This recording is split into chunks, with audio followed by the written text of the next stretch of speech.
ಈ ಆಫೀಸ್ನ ಮೊದಲನೇ ದಿನ ಯಾವಾಗ ಮುಗಿಯುತ್ತಪ್ಪ? ಐ ಗೆಸ್ ಇವನು ಹೊಸಬ ಅನ್ಸುತ್ತೆ ಇಲ್ಲಿ. ನೋ, ಮೋಸ್ಟ್ಲಿ ಅವರು ನನ್ನ ಜಡ್ಜ್ ಮಾಡ್ತಾ ಇದ್ದಾರೆ ಅನ್ಸುತ್ತೆ. ಏನ್ ಮಾಡೋಣ ಇವನಿಗೆ? ಈ ಜಾಬ್ ಬಿಟ್ಬಿಡ್ತೀನಿ ನಾನು. ಚಂದಬ್ರು ಒಂದು ಸೈಕಾಲಜಿ ಟ್ರಿಕ್ ಹೇಳಿದ್ರು. Excuse me, come here. ನೀವೇನಾದ್ರೂ ಯಾವ್ದಾದ್ರು ವ್ಯಕ್ತಿಗೆ ಕಂಫರ್ಟಬಲ್ ಫೀಲ್ ಮಾಡಬೇಕು ಅಂದ್ರೆ ಹಾಗಾದ್ರೆ ಆ ವ್ಯಕ್ತಿಗೆ ಸ್ವಲ್ಪ ಕಂಟ್ರೋಲ್ ಕೊಟ್ಬಿಡಿ.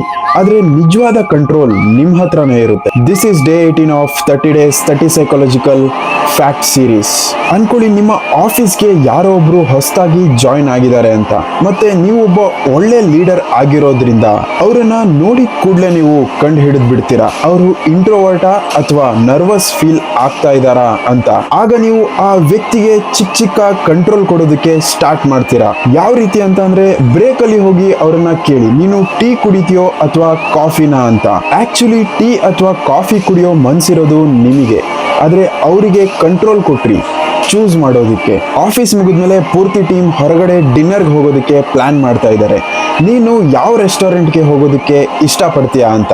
ಆಕ್ಚುಲಿ ಡಿನ್ನರ್ ಪ್ಲಾನ್ ಮೊದಲೇನೆ ಆಗಿದೆ, ಆದ್ರೆ ನೀವು ಅವರಿಗೆ ಕಂಟ್ರೋಲ್ ಕೊಡ್ತಾ ಇದ್ದೀರಾ ರೆಸ್ಟೋರೆಂಟ್ನ ಚೂಸ್ ಮಾಡೋದಕ್ಕೆ. ಇಲ್ಲ, ಕಾರಲ್ಲಿ ಇದ್ದಾಗ ಅವ್ರನ್ನ ಕೇಳಿ, ನೀನು ಯಾವ ಸಾಂಗ್ ಕೇಳೋದಕ್ಕೆ ಇಷ್ಟಪಡ್ತೀಯಾ ಅಂತ. ಆಕ್ಚುಲಿ ಸಾಂಗ್ ನ ಕೇಳಬೇಕು ಅನ್ಸಿದ್ದು ನಿಮಗೆ, ಆದ್ರೆ ಅವರಿಗೆ ಕಂಟ್ರೋಲ್ ಕೊಡ್ತಾ ಇದ್ದೀರಾ ಸಾಂಗ್ ನ ಚೂಸ್ ಮಾಡೋದಕ್ಕೆ. ಈ ರೀತಿ ಟ್ರೀಟ್ ಮಾಡೋದ್ರಿಂದ ಎದುರುಗಡೆ ಇರೋರ ಸೈಕಾಲಜಿಕಲ್ ನೀಡ್ ಫುಲ್ಫಿಲ್ ಆಗುತ್ತೆ, ಮತ್ತೆ ಸೆಕ್ಯೂರ್ ಕೂಡ ಫೀಲ್ ಆಗ್ತಾರೆ. ನಿಮ್ಮ ಈ ಬಿಹೇವಿಯರ್ ಎದುರುಗಡೆ ಇರೋರಿಗೆ ಕಂಫರ್ಟಬಲ್ ಫೀಲ್ ಆಗೋ ರೀತಿ ಮಾಡುತ್ತೆ.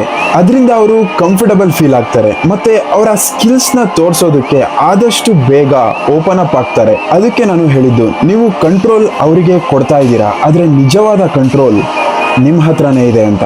ನಿಮ್ಗೇನಾದ್ರೂ ಸೈಕಾಲಜಿಯಲ್ಲಿ ಇಂಟ್ರೆಸ್ಟ್ ಇದ್ರೆ, ನಿಮ್ಮ ಪರ್ಸನಾಲಿಟಿನ ಡೆವಲಪ್ ಮಾಡಬೇಕು ಅಂತ ಅಂದ್ರೆ ಫಾಲೋ ಮಾಡೋದನ್ನ ಮರಿಬೇಡಿ.